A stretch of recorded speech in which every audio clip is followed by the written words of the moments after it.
let's check out Big Bertrand's.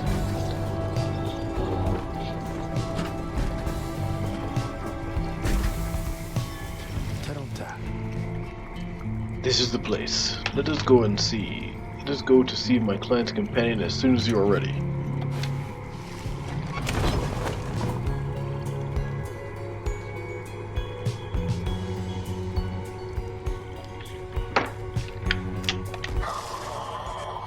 Big Bertrand's is a sickly gathering of bog dwellers who stay within the shadows, yet you can feel their eyes surveying everything. The lone minstrel steps forward. Sandalwood sent us. Those words are enough to make the bog dwellers snap to attention.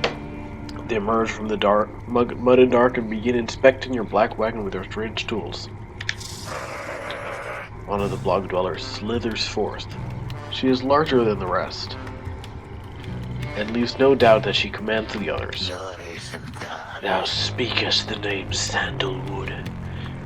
We would know his whereabouts. Reveal them to us.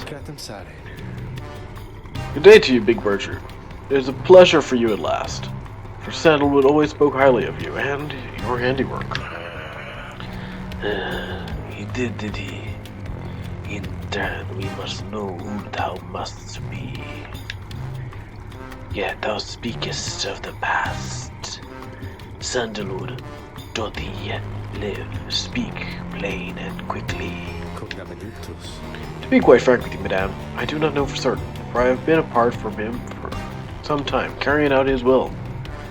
Though I have every faith that Sandalwood lives. As for his current whereabouts, I understand that he awaits us somewhere near Wakenwood, beyond the waters. We wish to seek him there, though, as you can see, our wagon is ill-suited for the task. The one called Bertrand frowns at this, studying the lone minstrel all the while. Indeed. Then, leave us. Return at dawn. That is all.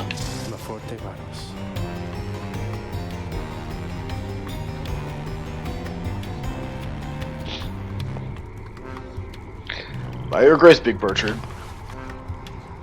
The lone minstrel turns away, but Hedwin stops him. Hold on. Are you sure about this? Leaving the wagon in their care? All should be in accordance with my client's plan. You keep calling Sandalwood your client. He must reward you well.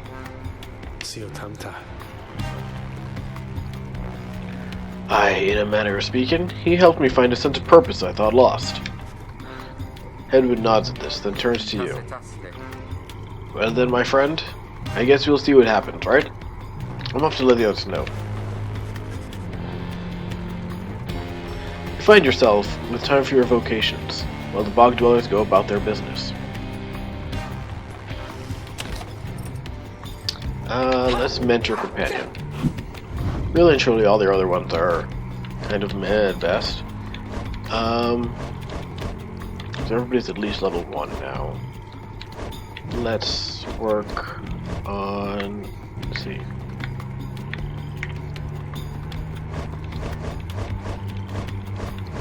Great, let's do Tizo. Kriak! Tizo would be pleased to go over the finer points of the rites with you.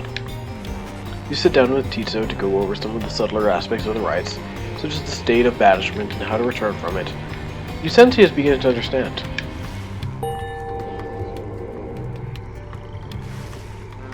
Kriak! Tizo's letting what you said of banishment sink in.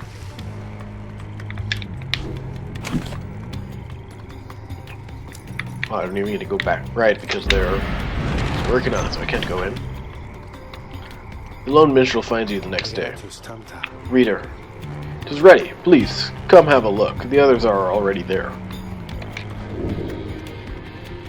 The lone minstrel beckons you to come and see inside the wagon. The black wagon appears different now than it did even the day before. The hull is fully sealed and reinforced, and all manner of nautical equipment adorns the port side. Aye. Wow. People seeing this? I'm gonna have a look around. The wagon should be fit for sea voyage. Let us depart at your earliest convenience. What about Big Bertrude? She then appears, as if on cue. Tell that Sandalwood he owes us twice over. If I may, Big Bertrude, you could tell him yourself. If you wish to accompany us in our voyage north, our group would welcome someone of your vast experience. Dare thee make flirtations upon us? No, Enough. But should ye see that Sandalwood, tell him also to come and visit us again. Now be gone from here, and tell no one that we were paid in favors. She slithers off without another word.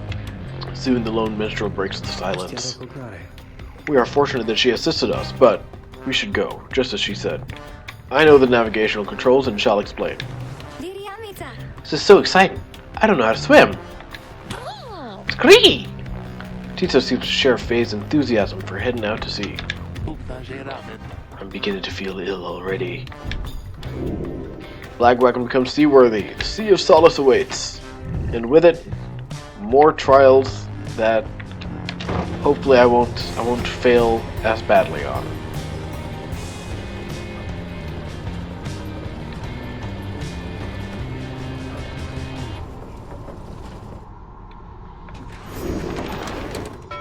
I'm on a boat. I'm on a boat.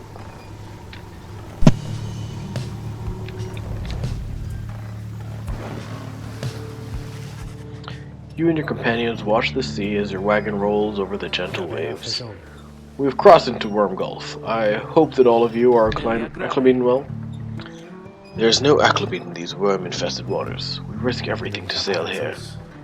As long as we follow the cold current Bertrude indicated, we shall be safe.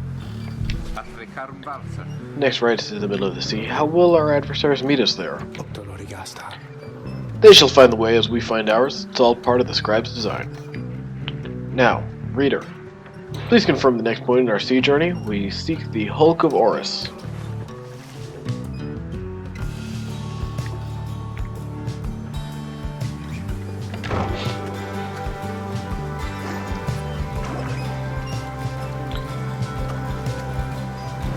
Kind of weird that we're taking a really long way around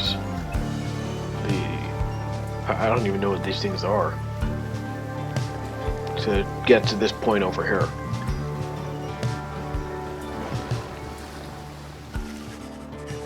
The wagon continues rolling gently over the waves, which seem to you a welcome change of pace after having come from flagging hands not very long ago. However, Joe Dario seems more concerned now than before and paces ceaselessly. When she notices Rookie, she stops him for some questioning. Lindale, how is he doing? Who? Edwin? Oh, he's pretty much the same. Been up all night retching into the waters if I had to guess. It's the first time out to sea? His first. She turns to you. Reader, please check on Hedwin when you have the opportunity. He requires our support, and we require a swift recovery. You wish them a good afternoon as you go check up on the others in the group. Later, you find Hedwin looking out of sorts. Oh, hello, my friend. It's just... the sea hasn't been good for me, I guess. It's funny, all this trouble just to get back to the Commonwealth of all places. Hey, tell me something. What do you miss the most about that place? Hedwin wants to know what you miss the most about my past life. Obviously the food. Gotta love good food. You confess to him that you do miss Commonwealth cuisine. Not that you often got to eat your fill of it or anything. The food! That's a surprise. I always thought the food was terrible. I hope you're not offended. I think maybe you haven't tried real food. One day if we luck out and find ourselves decent ingredients, I'll cook something for you, okay? Anyway, I'll be fine, I think. Thank you for checking up on me. He says he wishes to be alone. There's not much to be done for him for now. It appears Hedwin is too ill to conduct the next rite. Dang it, Hedwin. I'm sorry for the interruption, reader. Please again confirm the next point of our voyage. Onwards to the Sea of Solace, minstrel.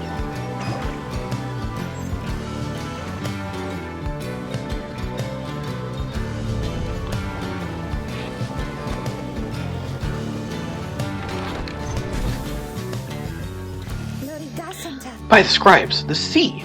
I didn't know it was so beautiful? Question mark? Having escaped the waters of Worm Gulf, you now can see what must have been the hulk of Oris, far on the horizon. Not everyone has taken well to the sea voyage, however. Tito is wondering if Hedwyn is feeling better. He requires further rest, Tito. All we can do is to wish him a swift recovery. Reader, sir, from this point our voyage must diverge from Bertrude's instructions. Please, consult with your companions about which course to take.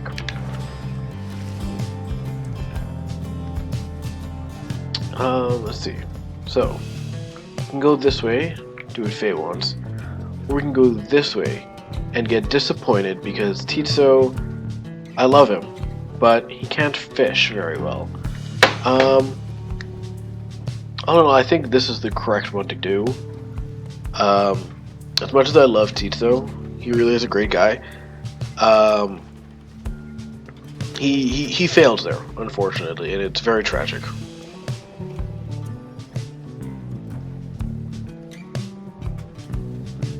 So, I think we're going to do the Underking Pass. Listen, I love Tito, I really do. I genuinely love Tito. It's just, I already know how that path ends. You find Faye gazing down into the depths. The water's so beautiful, and yet it's very dangerous? They always said it's very dangerous if you fall in or drink enough of it. I love how Faye has a question mark, an exclamation mark on the end of each of her sentences. It's interesting. She's always questioning what he's saying, but I know it's like an intonation thing that they're trying to do, but it writes weird. But the scribes, they have protected us, and they are watching. I just know. Even out here in the waters of Under King Oris, they urge us on. I feel it. I just know. There is no denying that the north current sends you quickly on your way. Perhaps it is the thought of reaching land again, but you can see a spring in everybody's step. The companions gain +2 quickness for the next ride. Booyah! See, that's much better than me having to deal with Tito getting a -1 hope.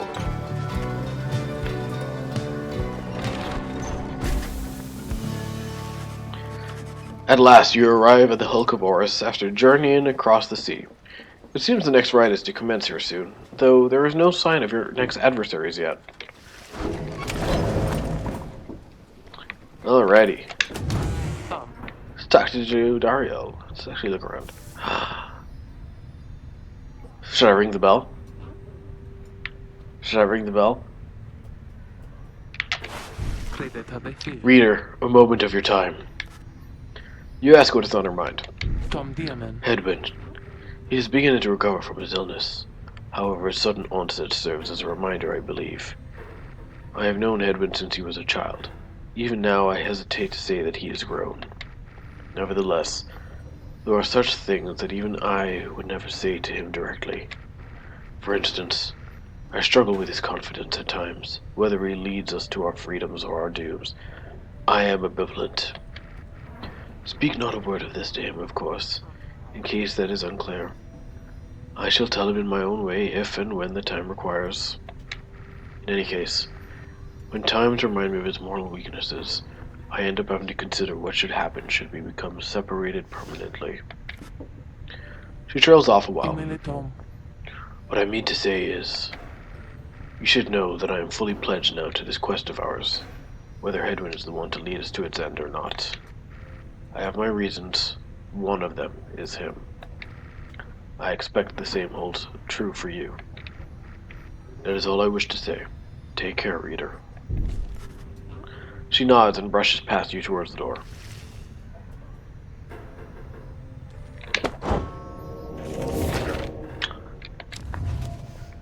I know Corey's been dying for me to look at this. So let's go through a few chapters of it. I have the whole book unlocked, so I'm not going to go through it right now, all of it right now. But I'll go through the first chapter and the forward. You, dear reader, are an exile of the downside, such as we, the 8 who wrote this book of rights. That you possess it, and have the capacity to glean its words is a testament enough to your potential.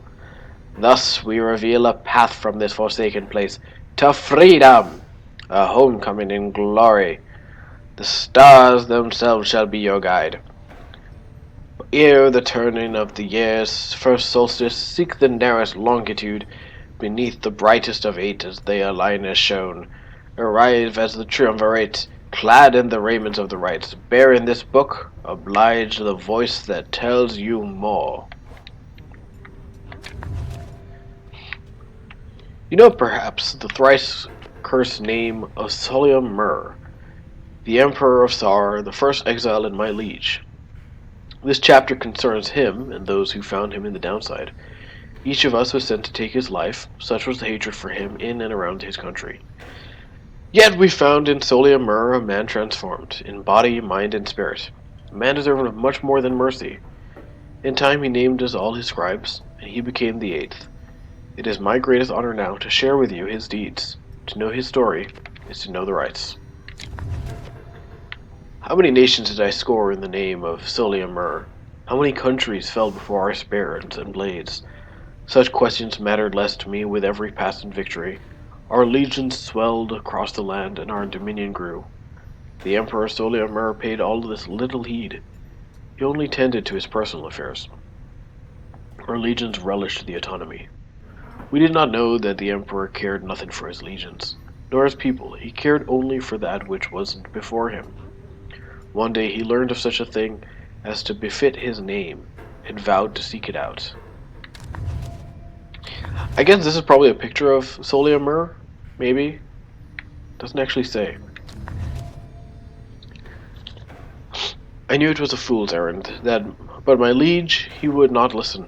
He instead insisted to pursue a certain treasure, a celestial orb, freshly fallen from the heavens in the reaches of the downside. He would be a living legend if only he could grasp it. Whispered in his ear that Lemur, Robe Collar, his elder and most trusted aide, would that I slew that man myself. He was a simple and yet brilliant ruse to draw the Emperor farther still from his responsibilities and towards his greed. Thus did the Emperor begin an expedition into the forsaken lands. He insisted that he go himself. It was not long before the Empire began to crumble. With my liege gone, his own country quickly turned upon itself. I must admit that this collapse had started long before the Emperor's disappearance.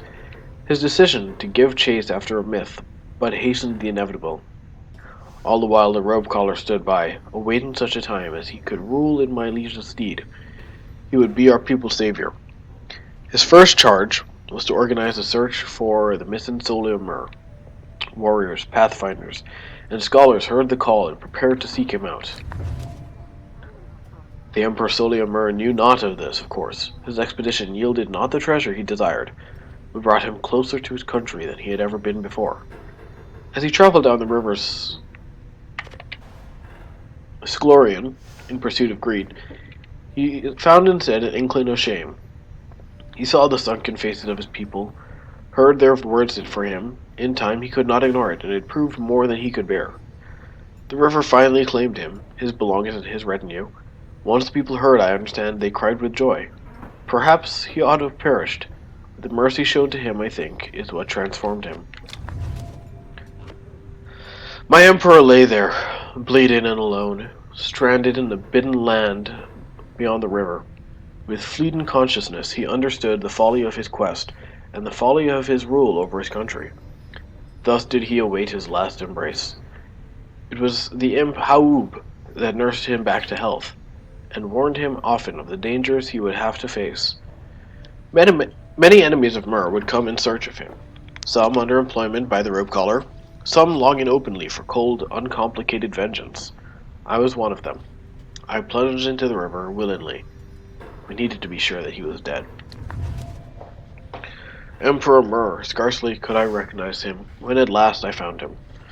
A half-starved animal, horns sprouted from his head, a bestial mirror of his blackened reputation. And I, a man who conquered countries, feared my emperor, then in such a way as I had never known. That's actually really cool. I didn't know that Solia Mur became a demon. Um, I guess he was probably one of the first ones to succumb to the curse that affects Joe Dariel as well. Um, that's really cool, and I feel bad for anybody who decided to not read this book and didn't and got to miss out on that bit of knowledge. My charge had been to slay this man, but when I discovered him, he was already fighting for his life.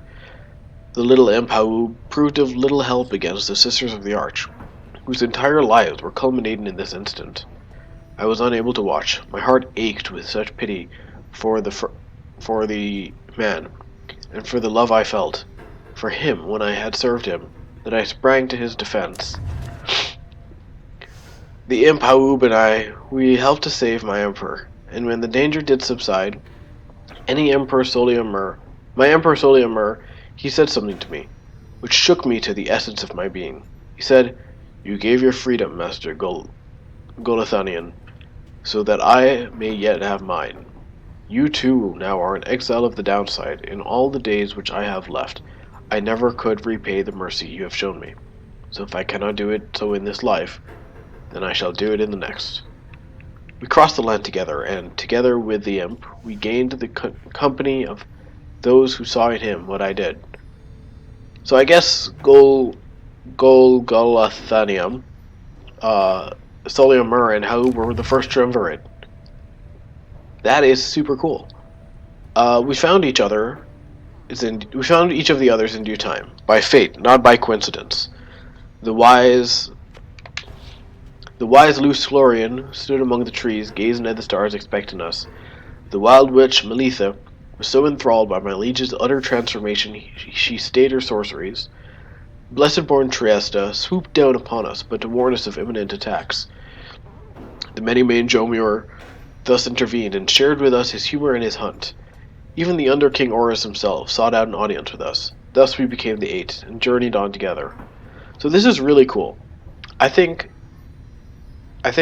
it's not just coincidental that the 8 of us traveling around in the game are more than representative of the 8 scribes in physical appearance too. I think if you look at like Golathanian, for instance, he's a lot like Hedwyn, and Haub is like Tizo to the point where some of them even comment on it. They say that he's Haub reborn. Soliamur, I'm not sure how much Soliamur is like Joe Dariel. But you have Triesta, who's like Pamitha, and later on she's going to come down and introduce herself in a very similar way. You have Ruki, representative of Jomur, who's not quite the comic relief, but he definitely understands that things are serious and tries to interject to make things laugh. You have the Wild Witch Melitha, who is obviously the Bog Dweller Bertrand, and even though she's working with or for Sandalwood, she stays her sorceries because she knows she believes in what Sandalwood believes in at the end of the day. I'm not sure who Luce Glorian are yet, or who the Under King Horus are, but the two of them, if I had to guess, I would say Luce Glorian is probably Sandalwood himself, and Under King Horus is probably Sir Gilman.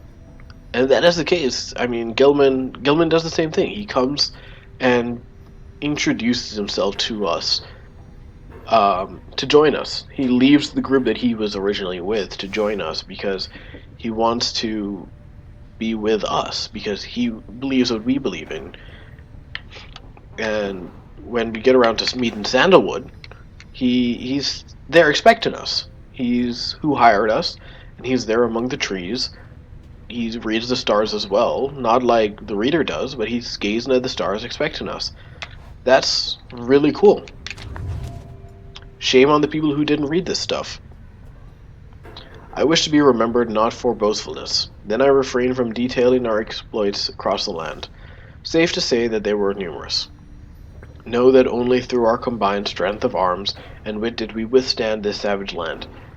Such were the monstrous dangers that it posed. I came to see that all the terrors which I heard at bedside in my youth were based entirely in fact. So great they were, they blotted out the sky. Such was the evil that was vanquished, that the remnants of it yet shine under the stars. And in the end, it was the stars which guided us towards our truest calling. We rid the land of an impending doom, but faced another of its kind. For we knew that we were trapped.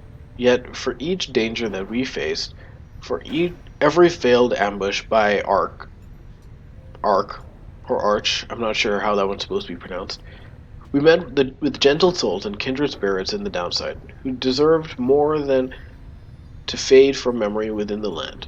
It was then the stars themselves showed us the way, delineating a great voyage across the sea. Ne'er broken we became, but then at last a moon, lit vision, that of the rights, the rights!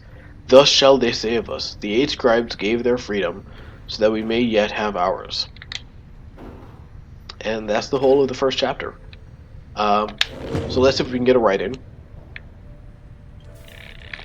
Now that we've read a bit about that. Let's see. Oh, hey, you guys. Funny running into you out here, right in the middle of the dark drink. Know what I mean? Not a lot of customers today, so have a look. I'll give you a good deal. How does Falcon Ron keep getting out to these places? Like, that's what I want to know. And he gets out here faster than we do, too. It's genuinely impressive and also kind of terrifying. Just the way it goes sometimes, eh, Dad? Poor Falcon Ron. I really do wish I could buy stuff from you, bud. But unfortunately, I am broke, and your stuff is expensive. Having landed at the hulk of Oris, you and your fellow exiles now anticipate the hour that the rites are to commence again. What do you think, Tito? Don't I look just like Master Hedwin? Hoo-hoo. Tito is worried that Hedwin is still feeling unwell. Wait, I think... What's that? A serpentine creature emerges from the water, followed by several others of its kind. You recognize it as a worm of the Sea Dominion. What they all are doing here, you see, plain by their ritual raiments, the nearest one somehow loosens its mask. Good sirs and good ladies, so it is you that heed the summoned glorious competition against this knight and his brigade. Well then, let us do battle now without delay. More than our freedom is at stake here, but our very honor, and this knight fully intends to reclaim his. Oh, and let this knight forget, he is called Sir Gilman. He salutes you all on behalf of the Pyrehearts. Until the contest. He splashes out of view just as the stars above begin to shimmer with strange light.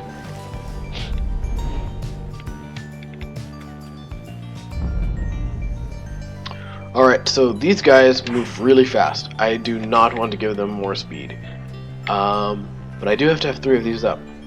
I'm fine giving them a bit more presence. I think that was... They don't really have much to begin with, so I think I'm fine giving them these 3.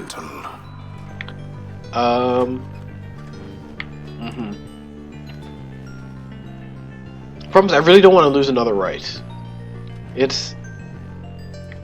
I know that I'm playing in really hard mode, but losing rights over and over again genuinely is kind of disheartening. So let's just go ahead and do this.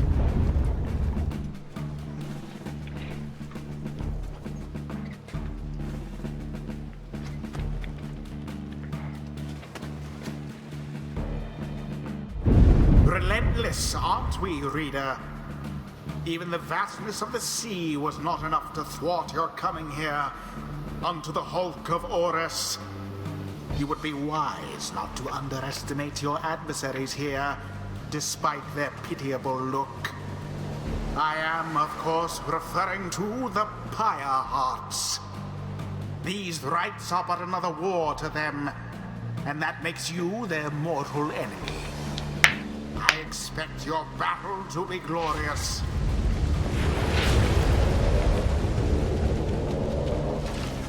Your fellow exiles are gathered on the rotten deck of the Hulk of Oris. As your adversaries clamber into view, Rookie paws up to them. Say, what are you worms even doing here? Can't you just swim back to the Commonwealth? Or the Sea Dominion? Or wherever it is you're from? How An excellent point. It seems that these adversaries in the rights are clever, wouldn't you say, sire? Just get rid of them already, Gilman. As your commanding officer, this knight hereby commands it. Hark! This knight wishes to introduce his noble commander. No worm knight in history has withstood as many frontline battles. Doff your helm, sire, as is our custom. May our adversaries tremble at the sight of you. Sir Gilman attends to his commander's mask, despite his protests. Wait, give this knight his mask. This knight hereby presents to you the great Sir Deluge. A noble visage, is it not? Sir Deluge trembles and squirms. So you can swim? Or no? Ha, of course we knights can swim. All knights of the Sea Dominion can. But we are exiles of this land, same as ye. We can swim, 'tis true, but 'tis summarily impossible to swim back up the river down which we were flushed to end up here. Nay, there's but one way to return. Silence, Gilman! Nobody cares. Back to your post! Sir Gilman hesitates, but does as he is told. This knight knows who you are, Nightwings, and he is not afraid of you. He somehow climbs back into his mask and coils up to his full height. That's a lie, Sir Deluge. You are terrified of us. Now, on guard!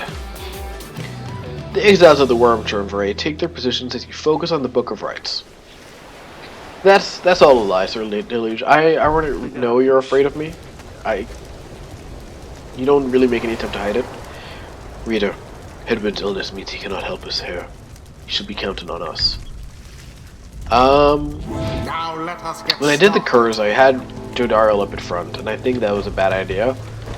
I'm thinking I should have a speed team. So I'm gonna put... I think I'm gonna have Rookie at the front. I'm gonna have Faye there. And then let's toss in Tizo. The best boy. It is done. Tizo doesn't seem intimidated in the slightest by Sir Gilman and Sir Deluge. Gilman! Status report? What is the enemy's position? They now stand ready to confront us, sir. A very brave triumvirate, they seem to this knight's eye. Brave? They're second monsters, one and all. Firehearts, be ready!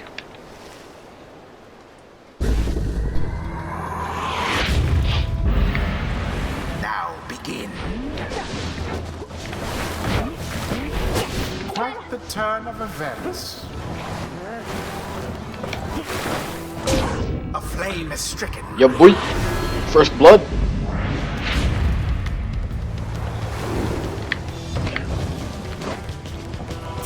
Someone there rose to the occasion.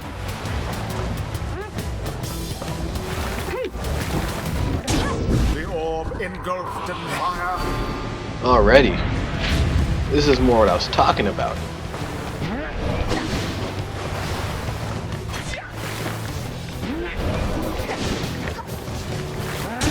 Headlong goes Sir Gilman into flame. Sir Gilman, no! You betrayed me. Ooh.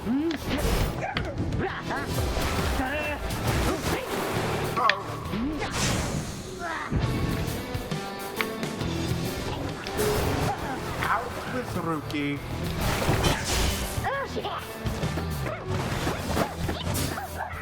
No sign of the Firehearts for now. So it is. Woo-hoo! So I'm talking about Tizo. Gilman! Your form is sloppy. Fight them as though your miserable life is on the line. Your words do wound me, sire. This knight gives every right his very, very best. I believe you, Sir Gilman. Though perhaps we do have much to learn from such a brave triumvirate as the one whom we now face. Whose side are you on? Get up there and vanquish them at once. Wow, those bozos bicker more than we do. Just get them while they're still busy fighting. There seems to be dissension in your adversary's ranks. 'Tis little wonder these fool worm knights are no longer fit to serve the Commonwealth. Oh, that was not what I wanted to do. None left unscathed. There it is. I was trying to get that glory thing. Rookie doused the adversary's flames. Oh, you know who may do it? Another banishment.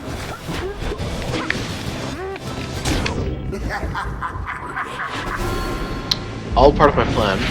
I'm gonna try to. What I'm trying to do is I'm trying to lure them out.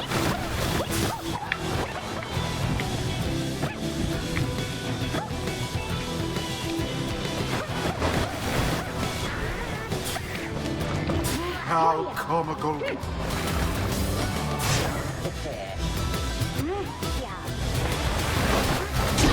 They plunge into the fire. It's all about giving them hope to take it away, you know. Victory is at hand.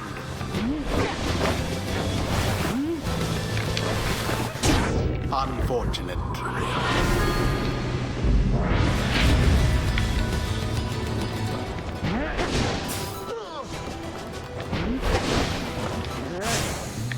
Thoroughly banished. And it is done. The Nightwings prevail. The stripes Look, served them a Salas. bit of favor in the end. Perhaps you shan't be quite so fortunate. I'm so good at fantasy basketball. Those worms were quick, all right, but a rookie Greentail's quicker. Sea was making me a little queasy, honestly, but we still won. We won! Skoria! Tito was very pleased to have prevailed against the Worm Knights of the Pyre Hearts. This knight commends you, noble Nightwings. Gloriously fought indeed, and this knight shall wistfully remember this defeat until the end of his days. Silence, Gilman! This is all your fault, and how good fortune with the enemies. How dare you! This knight was attempting honorary compliment, sire. Is it not in accordance with the rights to praise one's adversary a worthy outcome? Worthy? This knight shall show you worthy, you miserable little minnow. You are a failure, Gilman. Now get from this knight's sight. Really, I'm glad that we get Gilman at the end of all of this, because Sir Deluge is a tool, really. There's no going around that, he's a tool. Until the stars align.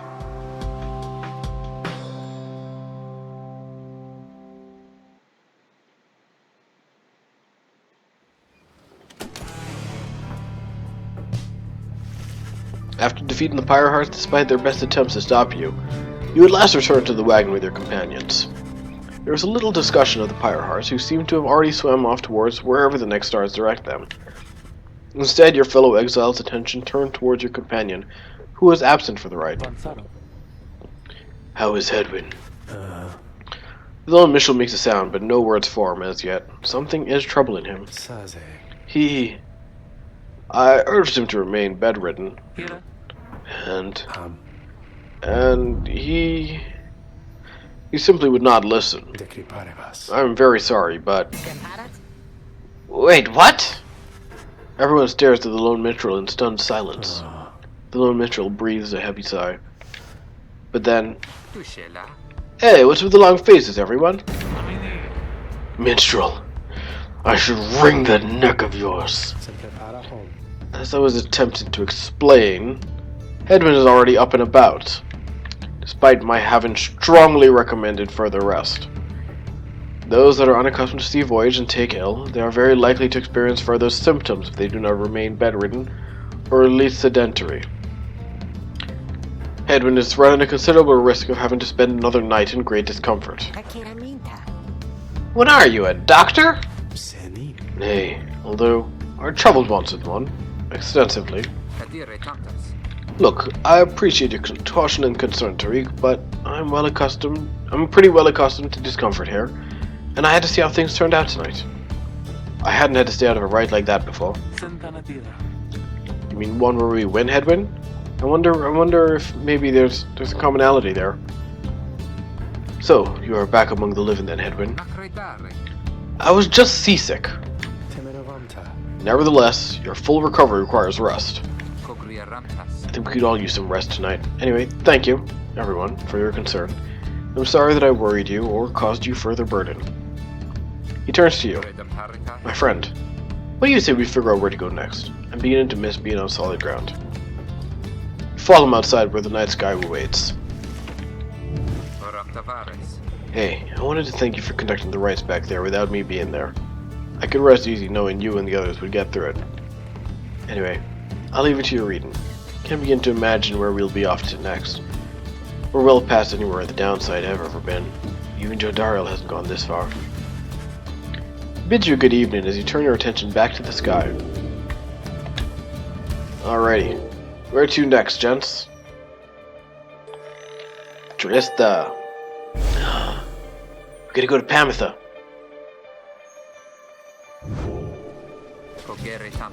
Still further north then. Not simply north. This shall prove difficult. What's the problem? Our destination is beyond the deathless tempest. A vessel such as ours has little hope of traversing it intact. Yet we go around it. Given our confrontation with Pyre Hearts, our chances back in worm-held waters would be even worse. Even worse here is a phrase which means that we wouldn't do too well. Come on, people. It'll be just another day in the downside. Go get yourself some sleep while we still can. Bet you'll even feel even better in the morning. Your optimism is infectious. Isn't it? You all concur that rest is in order, for the sea journey has been taxing to everyone. Come daybreak, you shall have to find another way to sail past the deathless tempest. I was going for a kind of lemony snicket thing there, but I'm just not that clever on the spot, unfortunately. Oh, hi, mister! I'm so happy right now. I'm happy because I was so worried about Mr. Headwind for a while there, you know? He was so kind to me when we first met. Him and Mr. Dariel and Mr. Greentail, and you too! But I just really like him. She sighs. She seems to be happy here. Say, do you, She trails off for a moment. Do you think he likes me too?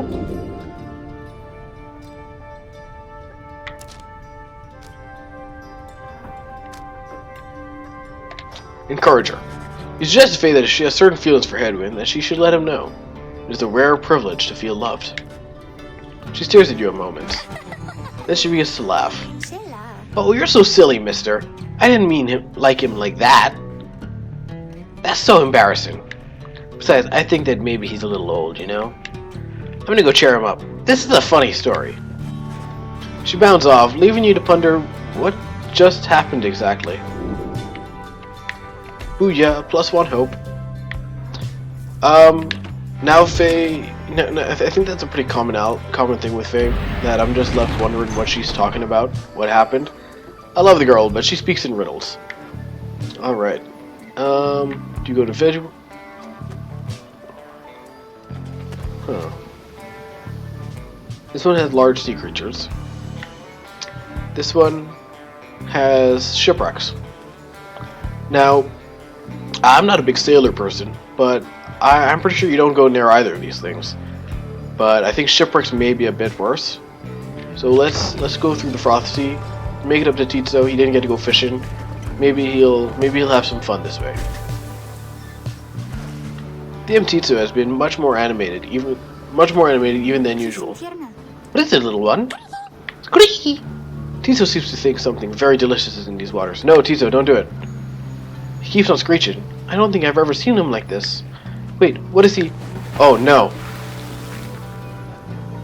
Just then Titzo dives into the waters and vanishes into the depths. Oh, I hope he can swim. He can, but he appears crestfallen when he finally returns empty, his claws empty. Damn it, Titzo! Titzo is very disappointed that whatever he attempted to catch eluded him. Faye begins to sob uncontrollably. The two revel in each other's misery for a time. Titzo, I love you, but you're an imp, not a bird. You aren't designed for fishing. I know, it's very tragic, but such a thing you must live with. You and your companions look upon the deathless tempest. The stars demand you sail beyond it, yet the very thought is beyond reason. Then something in the nearby water stirs, and from it springs something familiar. Hold, good ladies and good sirs! His knight beseeches you to hear him, if you please. What is it now, worm? The rites are ended. We have no further need of you. Oh, but you do, and in turn this knight has further need of you, good lady. Out with it then. Let us be joined. Let us this knight join you, please. Can you believe this, Hedwyn? Not really, no. Nay, look ye not so surprised. Your valor in the rites did stir this poor knight's soul.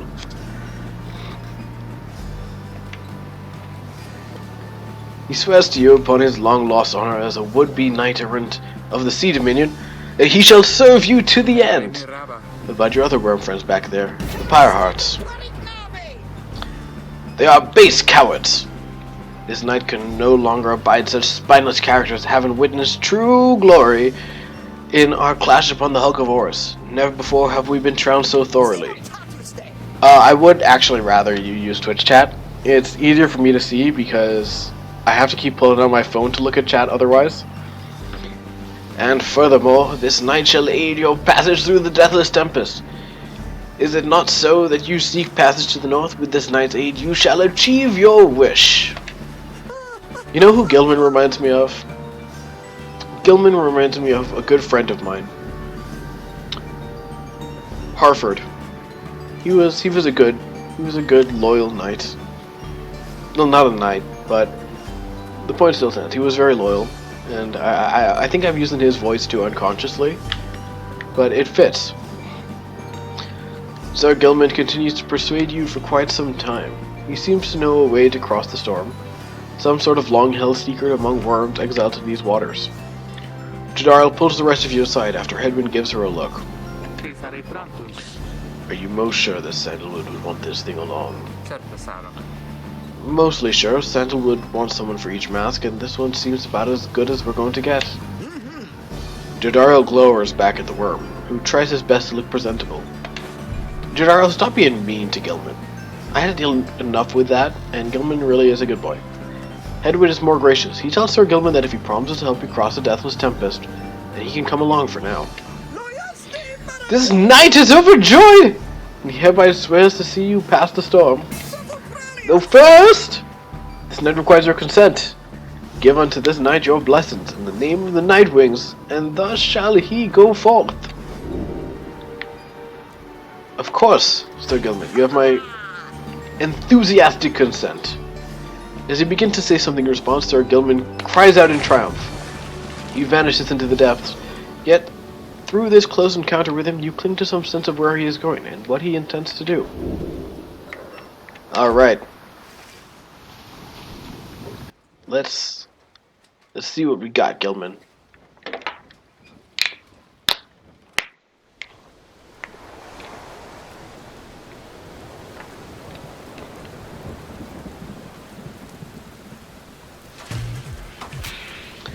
Determined to prove himself to you and the Nightwing, Sir Gilman emerges somewhere in the outer reaches of the Sea of Solace, and calls out to you. Master Rita, you can hear this knight, then he implores you now, lend him your guidance. This knight's objective ought to be not far east of here. Today we shall bring peace to the embroiled sea. Know, however, that among this knight's brethren, the actions we are about to take are highly forbidden. But they are highly just. Thus Sir Gilman sets forth to quell the storm that rages to the north.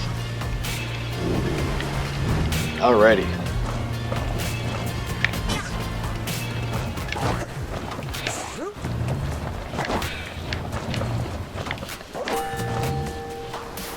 Oh, we can pop some bubbles now. Hark! Yonder lie the foul spawn of unfathomed plans. The Sea Titan was slain by the scribe under King Horus. Her brood lies dormant in the sea. Ew. Boiling the sea with their wrath. The exiled worms within these waters long have harbored these abominations, using them to bar passage through the downsized channels for any save this knight's own kind. Be gone now from here, fiends! This night shall finish where the Under King Horus started. Okay, so I do think that I was correct in saying that he's like under King Horus. Oh, it's a direct path too. That's actually really cool.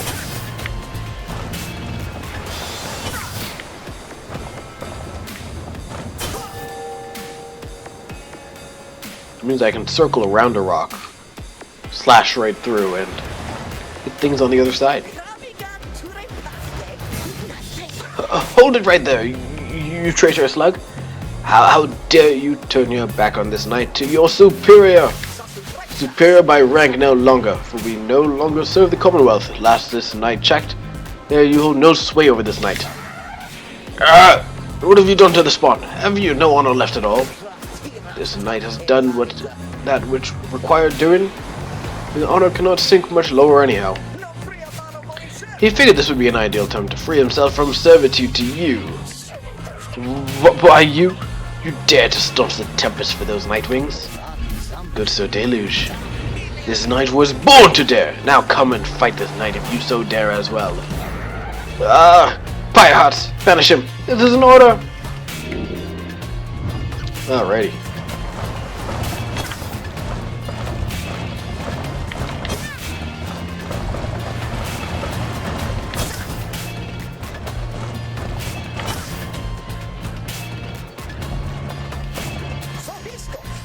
What now, Sir Deluge? Shall you not face this knight by yourself, and leave this dirty work onto your charges? Fine, Gilman. You wish to stand against your commander? Then have it your way. Sir Marge, Lady Seagrass, to me. Banish now this troublemaker.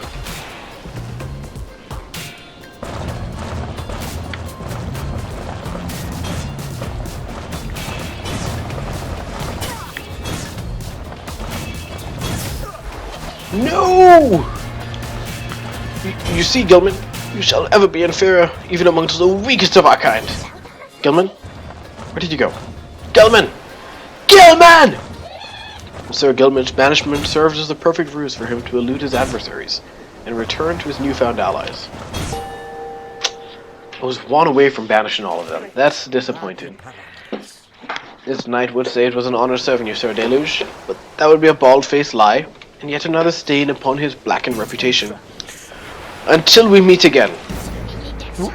Wait, you lowly traitor. This knight will have your head. Gilman!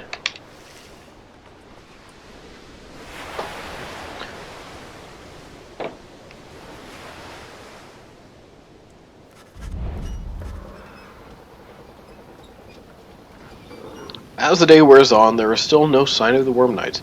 Your companions grow restless, but then... Hail! The knight returns with newfound tales to tell, and new scars to show for them.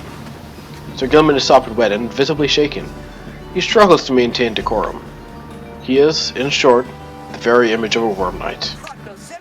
And more importantly, that little tempest ought no longer pose a threat for now. Behold! As if on cue, the deathless tempest begins to simmer and subside. Take that, deathless tempest. Now your temper. Would you look at that? He really did it. Of course this knight did it. Now, it would be alright with you. This knight could really use some shut-eye. The Worm Knight then collapses in exhaustion. You and Hedwyn help him up. A deal's a deal, Sir Gilman. Welcome to the Nightwings. Huzzah!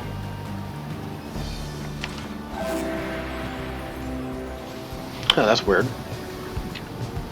Pair's chat doesn't want to...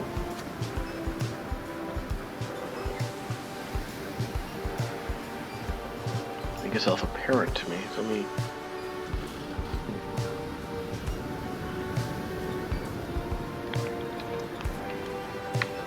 There we go. Now I should be able to see chat.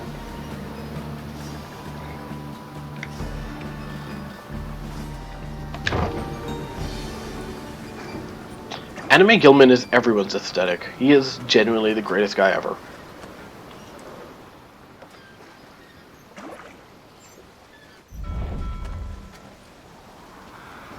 I will ring the bell once I return to the boat. Sir Gilman's aid, you managed to breach the tempest. You are true to your word, Worm. I shall give you that. But now what? We are stranded in this cursed storm. A most excellent question, and from one most fair. Call me that once more, and I shall tie you in a knot. Ah, and from one most spirited as well. This knight was wise to side with you. Just, where do we turn from here? Answer the question, now. Sir Gilman does no such thing, although eventually he does make note of specific current that should lead you to the lands beyond. I think ringing the bell is more value than pissing Rookie off.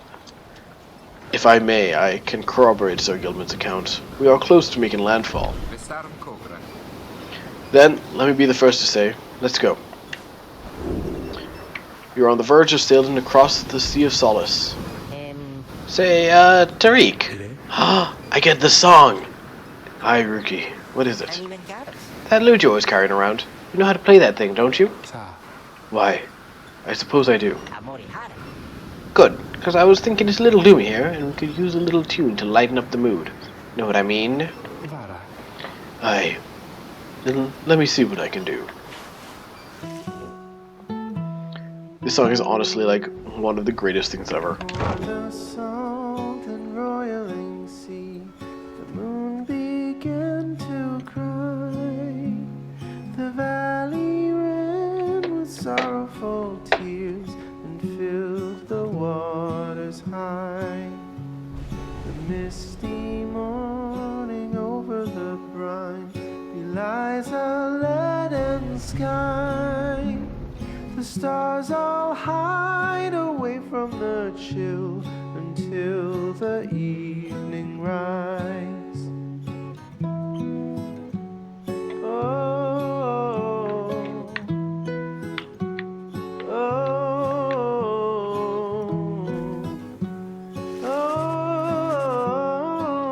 At last your wagon rumbles onto solid, jagged ground, the land called Black Basin.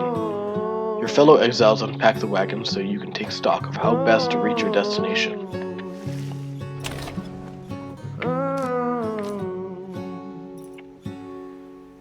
the place where Plurna scuttled her foe, the doomed ship still resides. The Titan met her end on its prow, forsaken by the tide. You approach Sir Gilman, who must have just finished practicing his fencing maneuvers. He regards you with his single eye. Hail, Master Rita! This knight is determined to train harder, having joined the famous Nightwings. Shall ensure that this trumpery continues to live up to its most feared reputation. This is such an honor, and this knight has a great deal of honor to regain.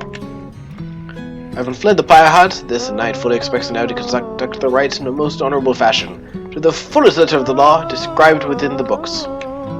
Some triumvirates this knight has met, and perchance mentioned by name, they are inclined to bend the rules a bit, sometimes a lot, and to prevail by any means they can.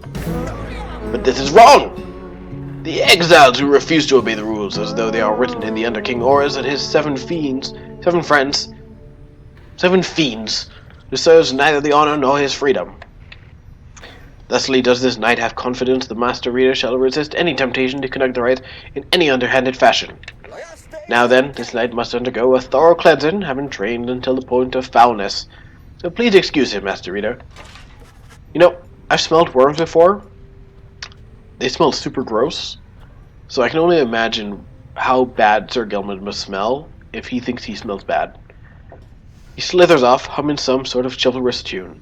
What does a chivalrous tune sound like?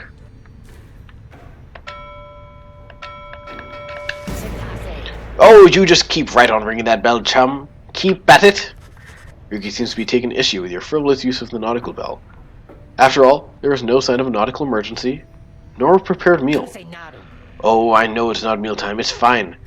I'm starting to really enjoy the constant ringing sound, though now that it doesn't mean anything to me or anyone anymore. See, that's the other thing. If Sir Gilman doesn't have a nose, and he still thinks he smells foul, that's super gross. Because it means that it's transcended the sense of smell into into whatever it is Sir Gilman uses to smell through. Oh, if he smells through his pores, that may be different, because then it just means he's smelling everything. So okay, I guess, but then he'd still be used to the smell. He would still be so used to the smell that he would have to be, like, especially rank for him to smell himself. Oh, the stink lines, I forgot about those. That's possible. Besides ringing that bell, it's probably some pretty good exercise, right? And it's good training for my ears, too. You know we curs have ultra-sensitive hearing, don't you? Well, not anymore, I don't! Anyway, thanks. I mean that. He storms off. Ruki shall never forgive you for abusing the nautical bell. Ruki reappears, laughing heartily. He was only joking. Probably. Well, you guys heard him. He said thank you for ringing the bell. Which means that we clearly need to continue ringing the bell. That's just how that works, right? Okay, stop it, chum. I'm not kidding. It's bugging me. Please?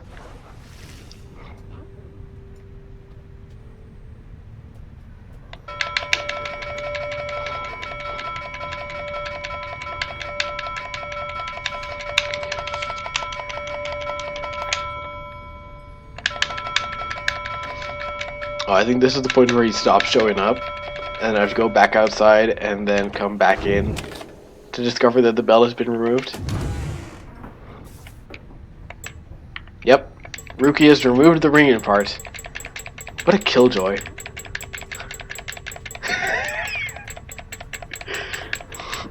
This isn't nearly as satisfying to do. Ugh, fine. Okay, Sandra's busy cursing the scribes. Let me not bother her. Alright, chum. Let's survey the surroundings. You find that Hedwin has asked for several volunteers to scout the area and report back. Alright, everyone. Don't go too far, and let's meet back by dusk. Please use caution. The exiles dwelling in these lands are, well, rather territorial. For your part, you wish to you remain with the Black Wagon to keep watch. You see occasional dark shapes soaring across the sky, but none of them draw near enough for you to see in any detail. Eventually, your companions make their way back. Everyone arrives as planned, or earlier. Hi everyone, I'm back. I have come back. Faye returns from the east with little to report, save for word that the glowing molten rock there is very, very hot. Faye, how did you learn this? I genuinely hope that you didn't set something on fire. Or worse, burn yourself. I hope you just went close and then realized that the heat was coming from it, and that you didn't experiment to figure out that it's very, very hot. This knight yet lives, although he has little else to report. The newest member of the group, Sir Gilman, returns from a northern pass visibly shaken. He appears to have discovered an intense fear of heights.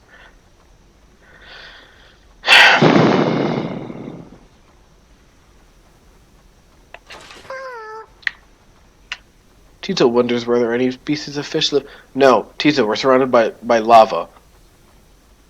You don't want any of the fish that would live around here. You wouldn't be able to go get them. How?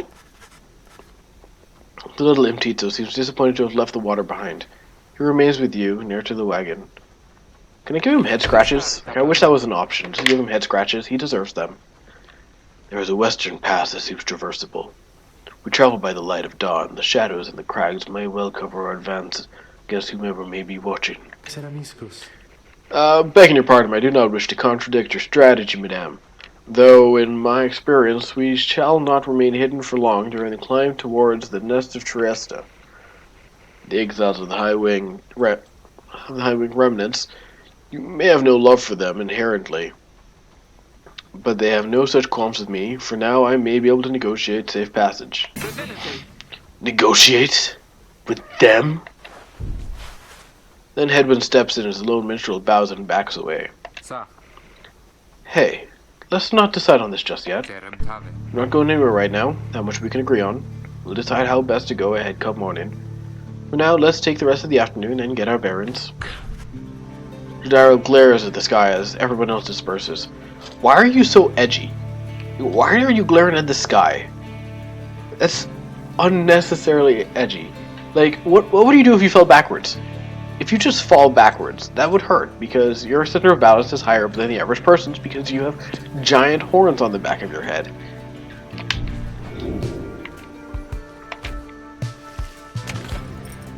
Also, what kind of camping spot is this? Like, it's beautiful, don't get me wrong, it's a gorgeous scenery, but there are literal fires surrounding the campsite.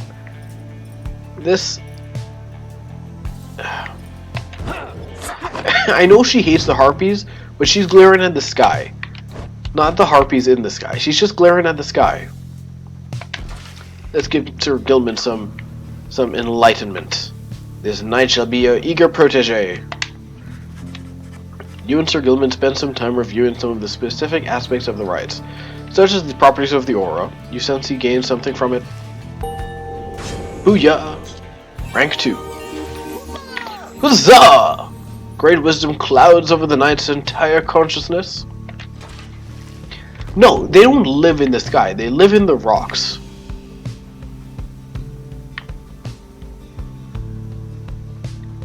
Avenging Aid. Let's go for this one. This knight has no idea what the Master Reader said exactly, yet feels smarted nonetheless. I love you, Gilman. That's so pure. You're all stupid, but you're the fun kind of stupid. See, like, look at this. We're literally surrounded by lava. There's fire right there. The lava is on fire. That's how hot it is. The lava is on fire.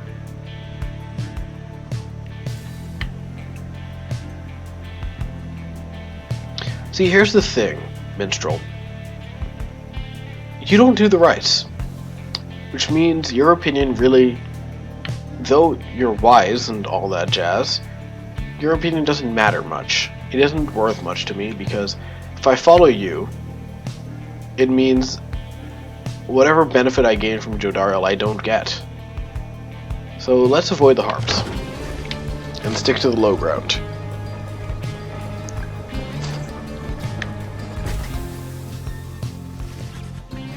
The shattered lands of Blackshore proved difficult to traverse for the Black Wagon. Jodariel searches for a solid path forward, to little avail. Fie on these blasted lands. How are we supposed to proceed through this? Perhaps I may be of some assistance. This place is not so unfamiliar to me, nor are its hidden denizens. Please remain with the others until I return, madame. I shall not be long. The minstrel disappears into the cliffs before Jodariel can protest. In the meantime, you and she continue to keep watch, sensing unseen eyes. See, and that's the other thing too. Like,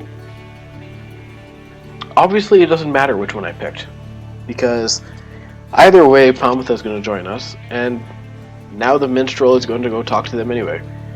The minstrel disappears into the cliffs before Jodariel can present it. I said that. The last time that one disappeared on us, we searched for him for days. But this time he soon returns. I have secured safe passage through the nest of Trieste. We may proceed. Secure safe passage with whom exactly? Just then, a winged woman dives down from the sky. She looks Jodariel up and down, and then she soars away without a word. The lone minstrel says nothing more either. Jodariel's scowl deepens. For centuries the Commonwealth withstood the high-wing remnants, treacherous assaults, thanks to soldiers such as she. -4 hope. Cool, I know how I'm not using for this next ride.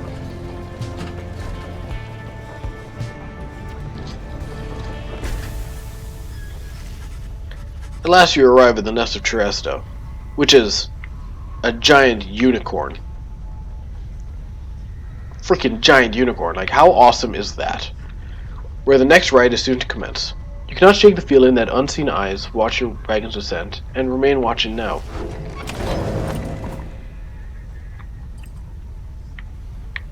Okay, nobody in here to talk to.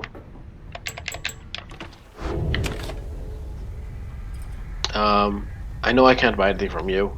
Or can I? Oh no, I still can't. Oh hey you guys! What brings you all the way out here? No, wait, don't tell me. I don't want to know. All I want is you guys to get the best deals in the downside. Listen, she was going to lose hope no matter which path I took her down. I took the path that I thought would be the best one, and... whatever. I can't even with Jodariel sometimes. You guys didn't see nothing, huh? Honestly, you need to check your prices, because I just can't afford it, buddy. I'm sorry. You and your fellow exiles gather on the blasted lands called the Nest of Teresta, expecting the imminent commencement of the rites. You see no sign of any adversaries, but then you hear a whooshing sound above. What voice do I want for you? This, then, is what passes for the Nightwings now. Such a rabble, not even dressed for the occasion yet. It seems the scribes have little pride in their tradition. Hold your tongue, little bird. We have not come for talk. No, you've come on behalf of your commonwealth. Mark well my words, you horned filth. When at last we free ourselves, our home shall burn. With that, the harp swoops off as Jodariel glowers after her. It's only then you realize another harp has come. She's quite serious, I assure you. I can help you sort her out. It's in our mutual interest. You know not of my interest. Let's give this another shot. Hi, my name is Pamitha Thane. Sorry, one back there. That was my blood sister. No need to judge her harshly, though. We've only met just now, though I must say, something about you reminds me of her. How dare you implicate that I have anything in common with your ilk? Just then Hedwyn shows up to intervene. He whispers something to Jodariel. No, Hedwyn, you cannot be serious. Jody, I'm asking you to trust me on this one. Am I perhaps interrupting something? Say, by the by, however, did you make it all the way across the sea? Didn't see you fly in. Trust is something I am loath to give, Hedwyn. But you have set our course thus far, and I have followed. So do as you must. That Sandalwood had better have an explanation for all this. Jodariel storms off as Hedwyn turns to you. What's your take on this, my friend? Our informant wants someone for each mask. I hadn't expected we'd run into a harp yet. Here she is. What are you getting from her? You turn your attention to Pamitha, who has been watching with bemused interest. Ah, a reader, are you? Pleasure to make your acquaintance, darling. Well, here I am. Gaze intently all you like, and tell your comrades they're the truth of it, why don't you? You sense that she is conflicted about something, though you do not know what. You also sense, however, that her motives here and now are earnest. I love Pamitha, and I already know her gold and whatnot. She's great, so I do trust her. Tell Hedwyn that you think the group should take its chances with Pamitha and take her at her word. My thoughts as well. I think and hope Jodariel will come around. He then turns to Pamitha. I'm Hedwyn. We accept your offer on 2 conditions, if you'll hear me out. Conditions? Why sure, I love a good condition or two. First, after we finish here tonight, you come along and make sure that your blood sister and her friends don't give us any trouble when we're headed out. Second, you'll have to find a way to get along with Jodariel, whom you met earlier. Brilliant. I had no plans to stick around here anyway. As for your demon friend, no doubt we'll get on famously. Oh, I just realized her outfit is like, it looks like a bird. She's wearing like an owl corset. That's really cool. Now, I don't suppose you have an extra set of raiments I could use, because I think the rite is getting started. Her hat is kind of like a bird too, but I already picked up on that one. It was the clothing I didn't notice before. You look up and see that she is right. Pamitha Thane joined you. She is gorgeous settle.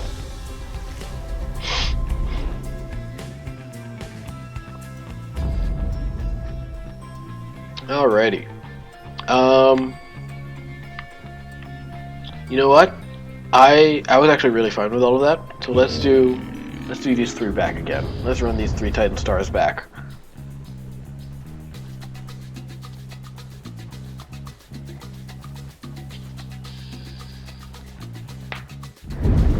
reader.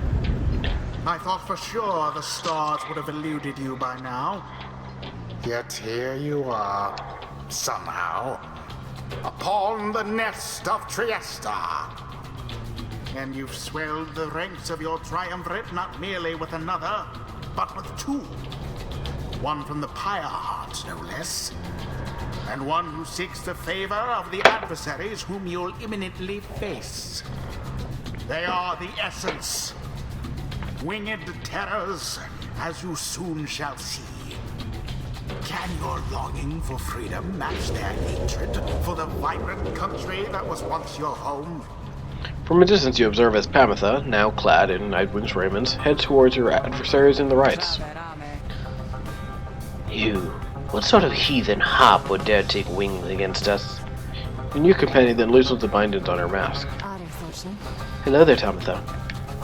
Pamitha's blood sister stares back at her a while before responding. What in the saint's name are you doing here with them? Doubtless come to dig your talons in my back again. No, sister. I've come to have a word with you. Save it.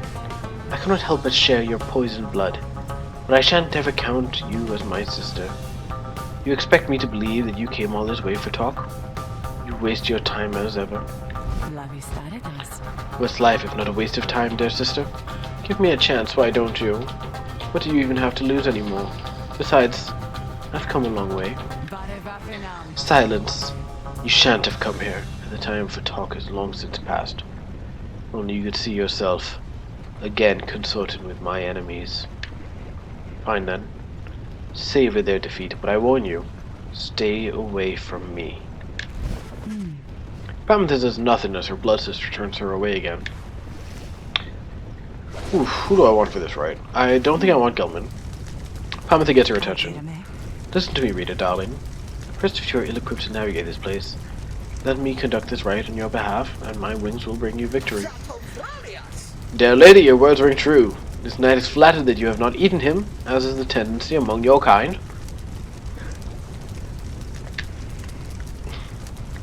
This knight hereby volunteers his post in the triumvirate for thee. Sir Gilmer refuses to participate in the rites this night so that Pamitha can face her sister. You know, Gilman has a really good way of avoiding looking like a coward when he's genuinely afraid. I think he's just afraid of the harps, but he doesn't want to say that outright, so he gives way for Pamitha to do it. You observe the treacherous terrain. Pamitha should be better suited to the rites here than the rest of you. Now let us begin. Of course I won't Pamitha. Pamitha. Why, I thought you'd never ask though, darling. I accept. The little bird is going to conduct the rites for us, and I shall not. I don't want you anyway, Jodariel. Your attitude is a bit too salty for me. You know what? Edwin, let's give you another shot. You can count on me, my friend. And, let's do Faye. Faye. Why don't we all have wings? I want to have wings too. It is done. Come then, sister. Perhaps when we are finished here, we'll spare a moment of your time. I shan't be tricked by you again, Pamitha. How poetic that we meet here in the downside. I can think of nowhere else where I would rather see you rot for what you did. To our people and to me. See, the difference is that Shailene doesn't want to talk to Kithia. That's the key difference. Shailene wants to talk to her. Shailene wants to tell her things, but there is something there that I can't explain because it's a spoiler that's stopping her. Tamitha is just a jerk. How poetic that we meet here in the downside.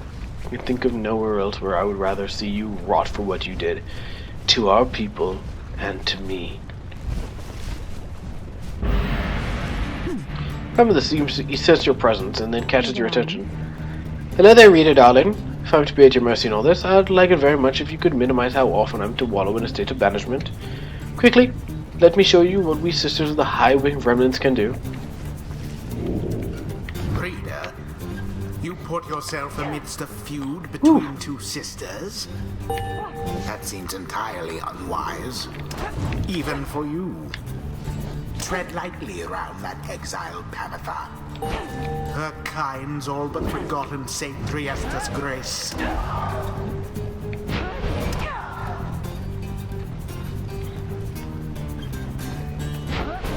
Okay, listen. Tamitha got betrayed because Pamitha was trying to save her life.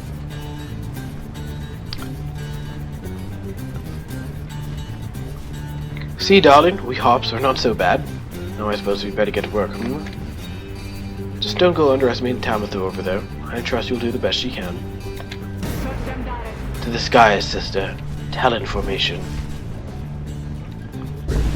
Yeah, so Pamitha was trying to save Tamitha. That's one of the key differences. No!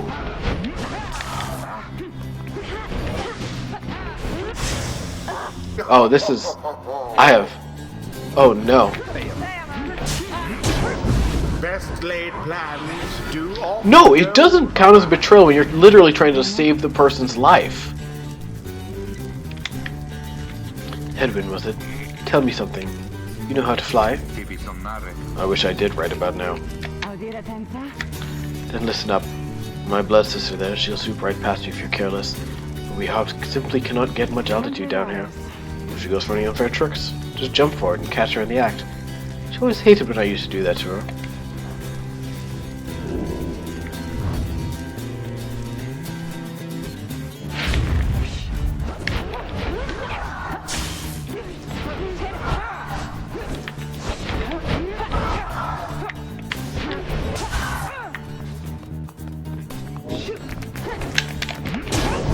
No!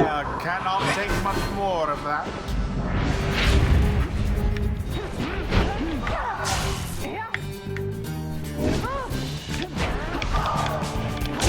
The flames of freedom.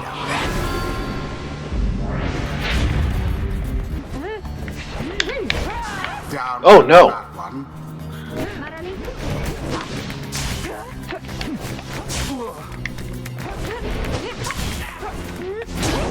Disaster.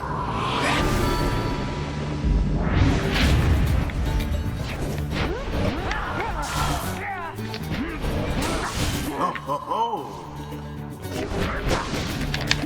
And it is done.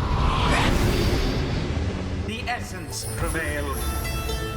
Their adversaries proved no match for them. That was... The right is complete. That was bad. You Commonwealth filth. How fortunate for you that here to underestimate us only brings defeat, however bitter. On the other side, your very lives would have been forfeit. Tamitha, please, wait, please. You found good company there, Pamitha. May you wither here with them. I hope sincerely we shan't ever meet again. Pamitha watches her blood sister departs. Hey, she's gone. The rest of us are headed back. We'll figure it out from there. You coming? Sure. I don't see why not. The 8 scribes bless us with their ways. I should have had a faster person on my team. I should have put Tizo on. He would have been able to keep up with them, and his explosion Until the next works really well with it.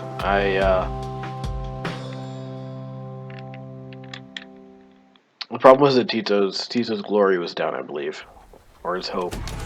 His hope was very shot. Fine.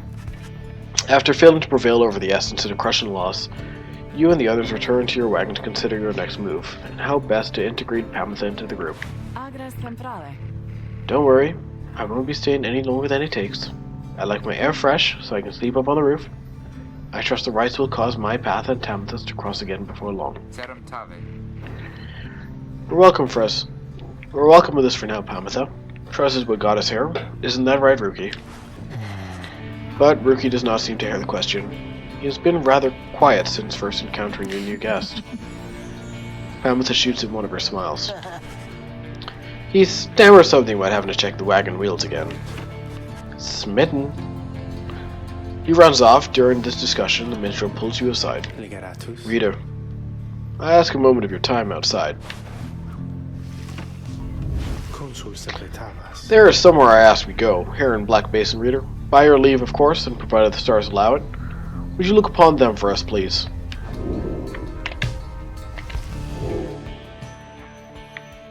Alrighty, so you're going to Lu, the Vernal Star.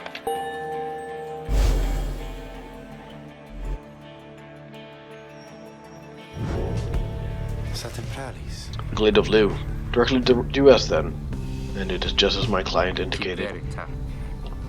This client of yours, our informant, Sandalwood, be interested in this wagon and his quest. Why? What does he want from us? You may ask him yourself. He awaits us somewhere in Wakenwood, due west. How do we find him? He shall find us. Seems you are soon to finally meet Sandalwood at dawn. You shall have to cross a single narrow path leading west, where he supposedly awaits. Alrighty.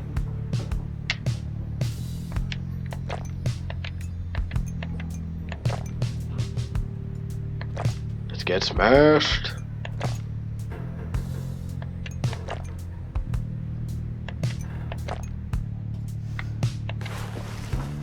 You approach Pamitha, who has kept to herself since she joined your small band.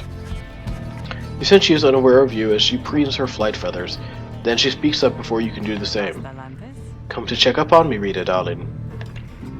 In those first moments when we met, that vote of confidence in me which you relayed to that nice headwind boy, I'm grateful you were willing to see past these wings. One of your kind's ancient enemies just happens to insert herself into your group and you just go with it? However, I assure you that my motives here are plain. You'll see I have business with my blood sister Tamitha and nothing more. You briefly met, I think. She's quite a catch. As to the little squabble between us, well, it's a long story all in all. One that's, frankly, no one's business but hers and mine.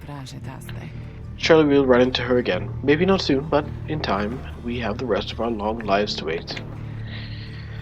Anyway, happy to aid you in your quest until such time, especially to the extent that it aids me in mine. Simple exchange. Till then, stay vigilant, darling. You needn't concern yourselves with making small talk with someone like me.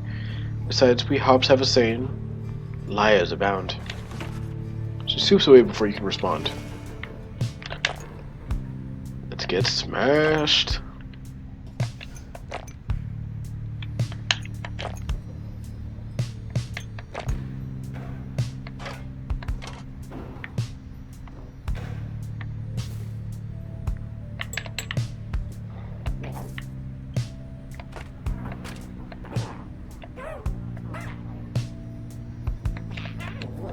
See, I get good. This one has scratches.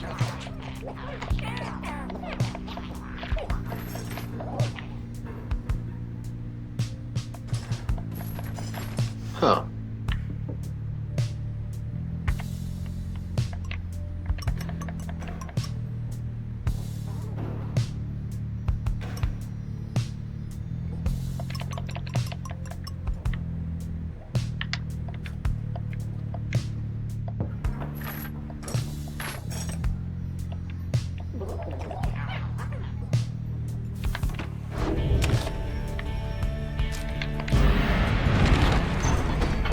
Alright, off we go.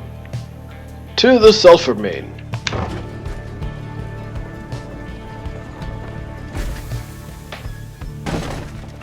The wagon hits a snag. Descending in the black crags, its wheel is stuck. Jadariel is not pleased. First that blasted little bird, now this. Though you lack Jadariel's raw strength, you join in as she attempts to dislodge the wagon. At last, with a roar and a heave, she forces the wagon back onto solid ground.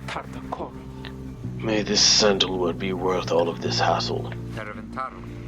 Thank you, Jody. I'm guessing sandalwood doesn't like to be kept waiting. He's very patient, on the contrary. Not I. Let us move on. Soon the wagons prepared to press onward, down the jagged slopes towards Wakenwood.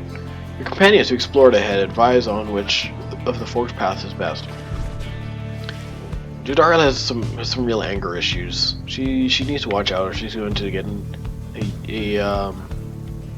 what's I looking for? An aneurysm. Do I want something valuable or do I want a talisman? Let's go for the valuable thing. I've been meaning to buy more stardust. So Gelman is relieved at your decision to take the flatter of the two paths down the Black Crags, though nonetheless seems rather shaken by the steep trip down. This knight mislikes these heights! For shame, Master Reader, you must take this knight for a common, craven coward. He buries his head in the soil. When at last you coax him up, you see that he has an item of some sort.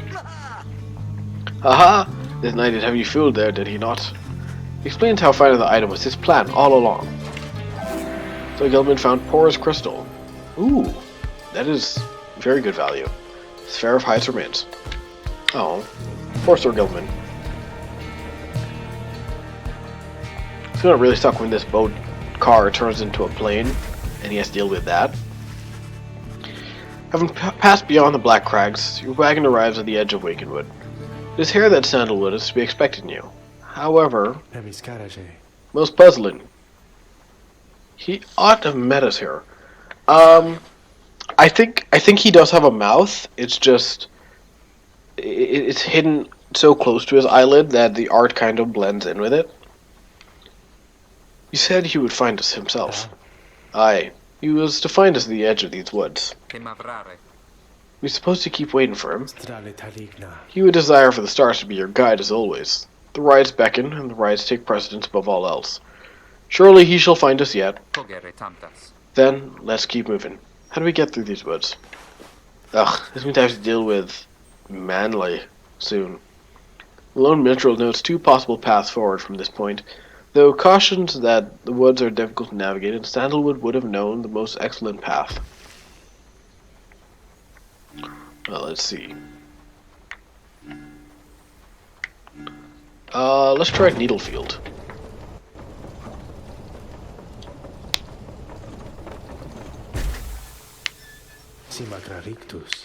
Sandalwood is a master in the rites, or used to be at least. Then, well, it is not my place to say. Doubtless he shall tell you in due time. Now, if only we could find him. He used to mentor his own companions in the rites, not far from here. However, you find no trace of the informant anywhere nearby, and without his guidance you remain quite lost in the woods. The woods seem to have encroached. There is no path forward, while neither of the paths leading backwards appear to match the route you took to this point.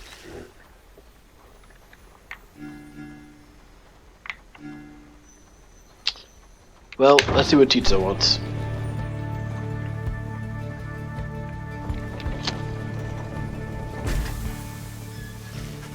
The woods are so disoriented at this point you decide to break for camp and survey the surroundings for any clues. Perhaps later there shall be time to pursue your vocations. Ooh, the Beyond the Crystal seeks Joe Dariel. So let's check this out and then we'll call it a day. I can sense you out there somewhere. What is it you want? Alrighty. You need but ask my reader. You need but indicate who is to be my student. Alright, Jody. You have Sandra to administer one of her special trials for Joe Dario. That surly demon, is it? She can stand to lighten up. Though I fear that is not a secret I can teach. Let us bring her forth regardless. Soon Joe Dario appears in heat of the summons. What is the meaning of this, reader? So yeah, let's just wreck this right. And then shut it all down. Because I'm a sleepy boy now. What is the meaning of this? Reader! Where are the others? The apparition Sandra appears and loosens her mask. Welcome to my humble abode, demon. You are good at taking orders now. State your purpose quickly, Wraith. My purpose is to put you to the test. You may be fast to behold, but you are old and slow. Your weaknesses perhaps outweigh your strengths, though I solely wish to see you and your lovely Rita prove me wrong. Oh, she says. Very well then, Rita. Let us show her whether she is right. Hi, Adam. You're just in time to watch me get destroyed again.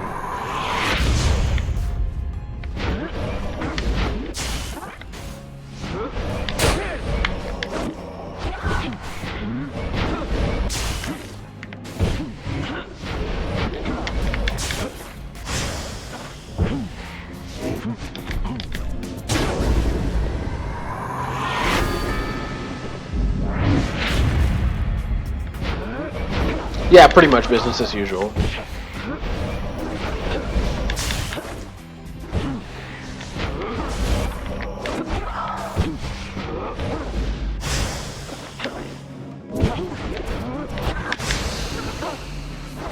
No!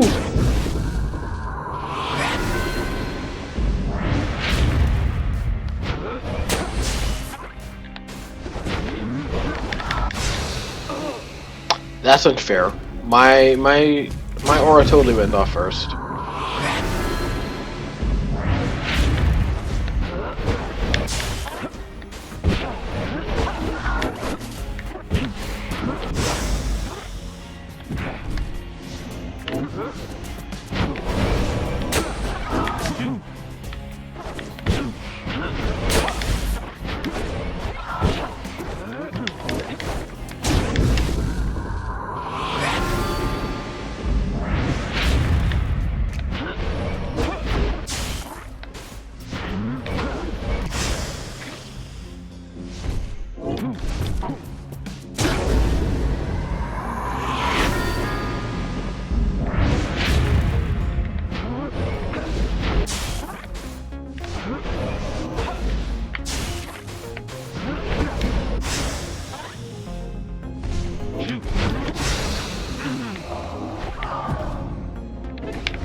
Okay, listen, I'm totally gonna wreck this ride.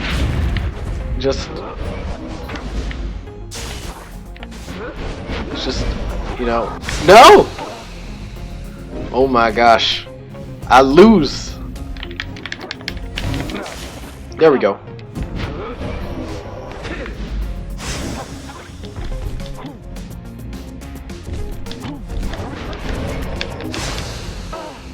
Oh my gosh.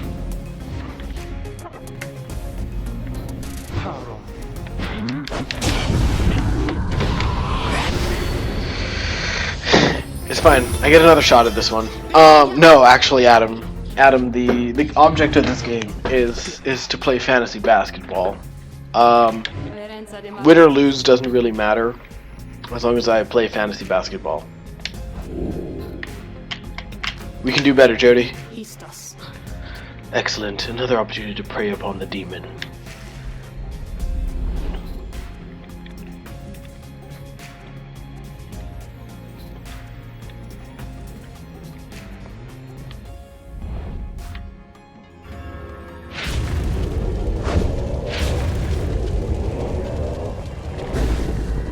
No, this is fine. I learned from my mistakes. I know how to work Jody.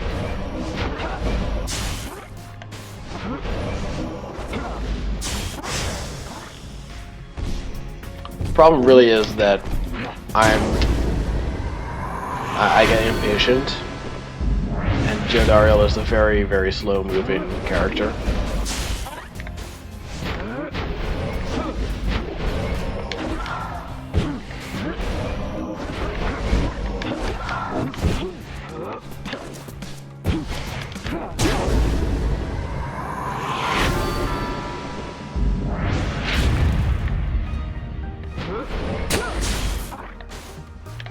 See what I mean? I'm destroying it.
See, I told you guys, I was destroying it. I'm so good at this game.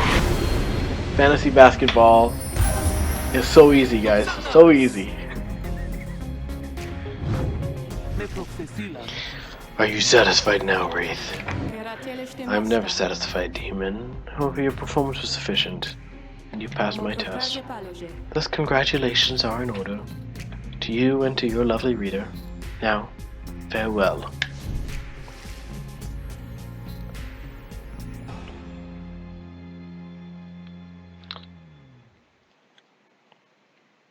That was 2 attempts, firstly. So screw you all.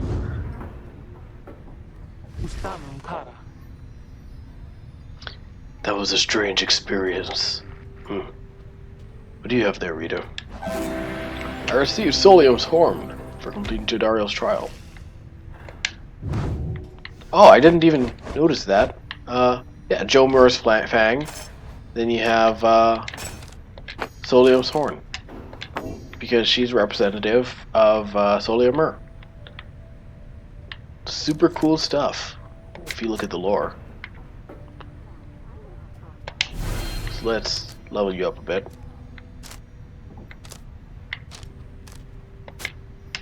This is 10, actually. Let's get you up to 10 as well.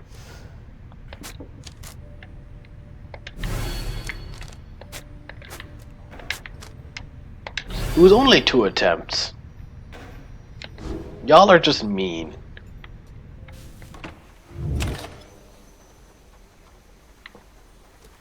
Alright, so let's investigate the surroundings, trigger an autosave, and then go to bed.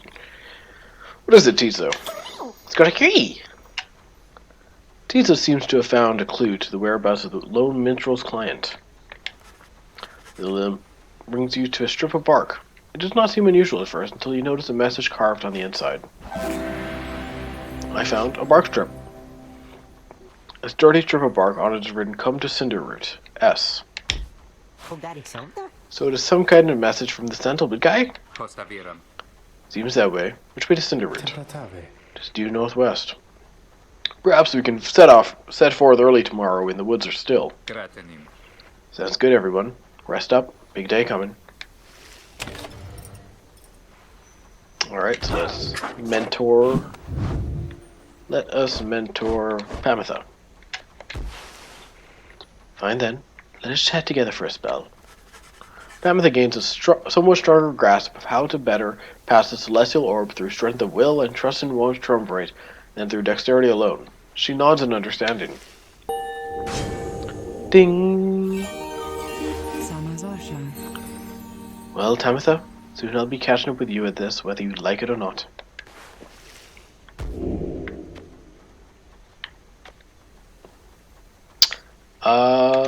Let's just go for straight speed.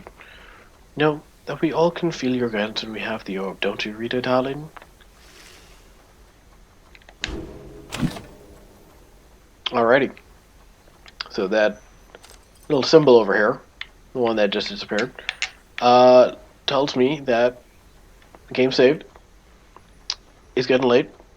So I'm gonna log off now. That was fun. I want to write.